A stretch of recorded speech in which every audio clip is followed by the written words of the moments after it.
Thanks, Matt. So let's talk about this more in the context of you all as college coaches. Let's talk about it sort of in three terms. One is we want to give you some context for what the rating means across different divisions. So I'm going to show you a couple of different charts that gives you a sense, D1, D2, male, female, kind of what the standard ranges are. So you can start to understand that 40 to 1 is not going to be your world. Your world's going to be somewhere in the middle, and for some of you more toward the top end.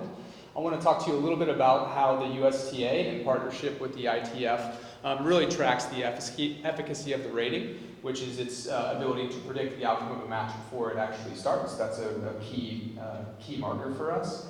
And then I'm going to jump out of a PowerPoint, which everyone will be thrilled about, because you're probably getting PowerPointed to death. And we're going to get into actually looking at what some of this looks like in production. So we'll show it to you on USTA sites, we'll show you worldtennisnumber.com, some of the terrific tools that Dave was talking about. We'll talk to you about how we're trying to push players in the context of WTN toward college opportunities. And then I'm just going to talk to you very, very briefly about some of the tools that you all have available to you to interact more directly with World Tennis Number, whether that's in the summer or during your seasons. So first chart I'm showing you here, this is the distribution of college tennis players, WTN for males. You see across the bottom, it's out there by D1, D2, D3, JUCO, and NAIA. The blue bars represent the average top rated player on all of the D1 men's teams combined. The red bar shows you the average WTN of all the top 6 players across all the teams in, for example, D1. And the yellow bar shows you the average 6th rated players on your teams for men's for D1. So I was trying to take a picture. I was trying to go quick. Go ahead, take a picture. So just wanted to kind of give you guys that context. Obviously, you can see sort of the clear differences between D1, D2, D3, JUCO, and NAIA, all of which you clearly understood to be true. But we wanted you guys to actually see the numbers so that you could speak to this in context. Any other pictures? I see the cameras coming up and going. Cool. So let's check it out for women. Same 40 scale. I think there's a lot more women's coaches in here. That's where the cameras really went up. So same context. Your average top player in women's D1 is a 14.6. Obviously, this depending on the conference, depending on the team, this is going to vary considerably. So the top teams of the division, the top teams of conferences, bottom teams are all going to kind of average out. But this should give you a good sense of context. Drilling down just a little bit further, this is just one example I pulled out. We can do this all day and just put 40 different charts up here, but we really want, the purpose of this is to give you all a call to action, which is to go and check some of this stuff out for yourself and look at it in context. This is a D1, this is the average of the top 6 players for men by conference. So you can see the conferences across the bottom. So obviously you can see some of the more Power 5 conferences are obviously going to have a much lower average WTN, and some of the other conferences will be much higher. So what I'm hoping by having shown those 3 slides is not, hey, let's get into the weeds, but I just wanted everybody to have a good sense of where teams and players kind of actually are. So your call to action, your homework, as you may want to take away is all this data, not inaccurate necessarily the way that we presented it, but we can certainly start to show it that way, is available on the sites that Dave mentioned earlier. This is wearecollegetennis.com, which obviously everybody is familiar with, but just wanted to doubly call out the fact that this laser pointer does work great. So here's the Case Western men's team roster, which all the players have their WTNs listed directly on their roster. So if you haven't already, poke around your school, the schools that you play against, conferences that you're familiar with, and just start to familiarize yourselves with World Tennis Number. Okay. So let's talk about efficacy of the rating. It's really important for us at the USTA and obviously the ITF, and we're thrilled to have this partnership where USTA has a seat at the table in helping to make sure that the rating is performing at a level that is acceptable and works for everyone. We've done some analyses pretty recently. We just took essentially what are from 2023 all USTA junior level 1 through 3 tournaments, and we ran an analysis on how well the rating is predicting the outcomes of those matches. So for 2023 year to date, happy to say 77 to 80% of all matches for level 1 through 3 junior tournaments are being predicted by WTN. As age divisions get older, the rating seems to produce at slightly higher rates. But I'll tell you that 90% of all of these tournaments, the rating produces at between 75 and 93% accuracy. Once you get more toward the 18s, it gets a little bit better generally, and once you're a little bit younger, it's not quite as good. And then the other thing that we kind of have found out is when you throw in crazy outliers, like there was a level 2 in Dothan, Alabama, I think it was 14s, that had horrible weather and rain. Players don't tend to play at the level they're supposed to, so that throws things off. Thrilled also that our 2 level 1s that have taken place this year, notwithstanding our team tournament, the Brewer Cup, but both the Easter Bowl and Winter Nationals performed at greater than 80%. I think Winter Nats was actually 84% and Easter Bowl was maybe 85%. So we're pleased with how the rating is performing in the junior space. For college tennis, we've taken a look at what you guys have kind of been participating in over the course of the last week or so. While we're not totally done with all this, we just ran some statistics, but by taking the average of the top 6 players on all of the college teams in the men's side, it's D1, 2, and 3, WTN has correctly predicted the outcome of the team matches to the tune of 92% for men and 87% for women. The D3 individuals, which is still, I believe, going on, might be semis, quarters. Somebody know? Semis? Where are we? Semis? Semis this morning. Didn't get that match in there, sorry. Is performing at about 83%. So, obviously when you've got, multiple matches going on, there's far less of an opportunity for an upset to take place. So we expect that to be a little bit higher than individuals, anything can happen in an individual match. But we wanted to share that with you because this is a marker that we take very seriously, and we're working directly with the ITF to continue to raise that standard. All right, let's get out of PowerPoint. Why does this matter? Where can I find this? This is the portion that we want you guys to really, really walk away with. So this is a USTA tournament. This is a fairly random level 4 tournament in Florida. You can see on the draws, some of our tournament directors and sections have decided to start having WTN displayed on the draws.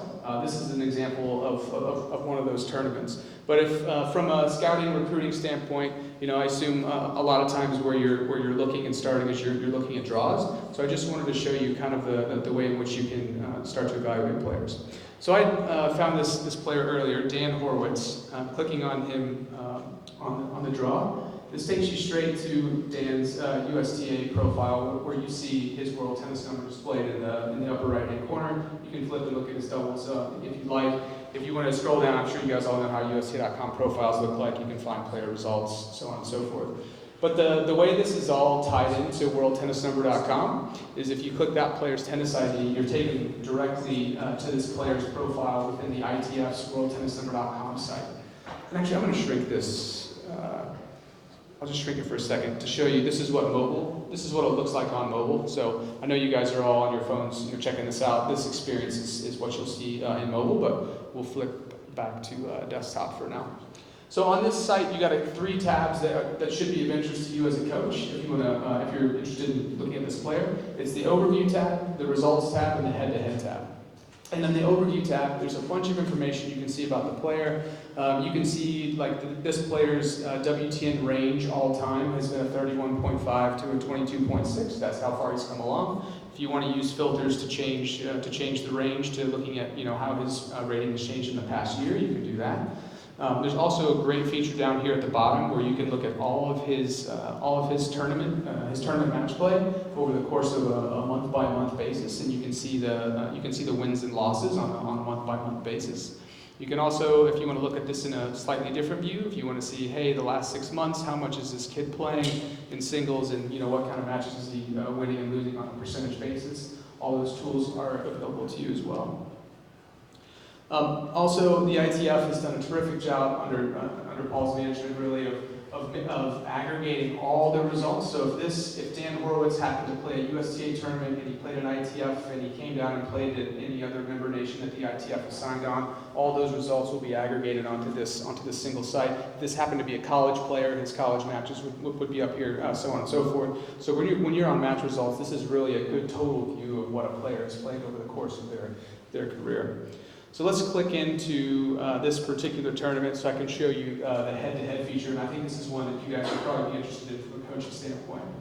So every singles match that you'll see on here, you'll see the opportunity to click the head-to-head button, which will show you head-to-head how these two players, Dan Horowitz and Jacob Jones, have performed against each other over the course of their tennis careers.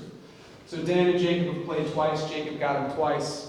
You can see what their world tennis numbers are, singles and doubles, and then when you scroll down, it'll give you their actual match history against each other. You can see when they played, what the score was, what the tournament was. And then really what I think is a really great feature that the ITF has released is the competitors in common.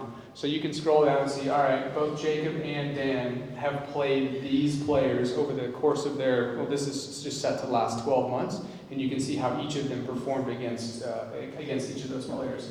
So it's a tremendous scouting tool, as well as probably a decent baseline for you guys when you're starting to think about the first steps in your recruiting that might take place online. Okay. Lastly, just online, I'd just like to show you, we've entered into an agreement with tennisrecruiting.net. We're thrilled to have them as partners. And so Dan Horowitz, the same kid we were looking at through USTA and through worldtennisnumber.com, here's his profile on tennis recruiting, and you can follow his WTN directly. We feed an API direct to tennisrecruiting.net for that. The other thing that we have not mentioned about worldtennisnumber.com is this is open. This is open. Many of you are probably tennis providers through other means, but USTA and ITF are on board with partnering with the greater tennis industry to feed in as many reliable matches from reliable providers as we can to help inform the rating and bring value back to you. Last piece I'm going to show you. Apologies, we're jumping back into a deck, so that's really how you guys as coaches can use some of the tools today to find players to see who might be a good fit for your program. USTA and ITA have also collaborated on a new tool that's showing up on playersusta.com profiles. So players between the ages, I think we set it at 13 to 18, when they've hit a certain WTN singles threshold, this orange message will show up in their private profile, which is saying, hey, look, you're playing pretty well, you're pretty good, you actually might be well set for college tennis. And then we're starting up a shared experience between the USTA and ITA sites, where we will drive that consumer from the USTA site to ITA to find the right college opportunity that may suit them, whether it's D1, D2, D3, NAIA, JUCO, whatever it is. So we're pretty excited about that. Last tool I forgot to mention on worldtennisnumber.com, and Paul certainly can speak to dates about this, but Dave mentioned it earlier in his presentation. I think will be great for you guys, is they are launching the watch list feature. So it will give you the ability to create up to 5 watch lists, with I think about 30 players on each watch list. So you may be recruiting for the following season, and you may want to be looking for players of a certain age. You can create watch lists to track their progress over time. You can create a watch list of all the players from your team, whatever. I'm sure you guys can think of a million different use cases for that. So you'll be able to log in, again, completely free experience, and track whatever players via the watch list. Last bit I'd like to show is, so that's really for more of on a recruiting scouting basis. The next piece is from a USTA perspective, we're thrilled to have already launched and already beginning to iterate on a product that we're calling a WTN match play here in the United States. We've put out the first round of this product, which in its current form allows you to take in players and run essentially a match play event through a mobile app. So you can bring in players and you can put them into a round robin. Everybody plays each other, and that will go to inform their world tennis number. The second iteration of that product is going to allow you, the provider, to essentially go in and very simply add individual matches, both singles and doubles, that you would like as a provider to go up and inform the player's world tennis number. We're doing this on a sort of provider basis. We're not quite there with the concept of feeling too comfortable about consumer sent matches. I think we have some trust issues here in the United States.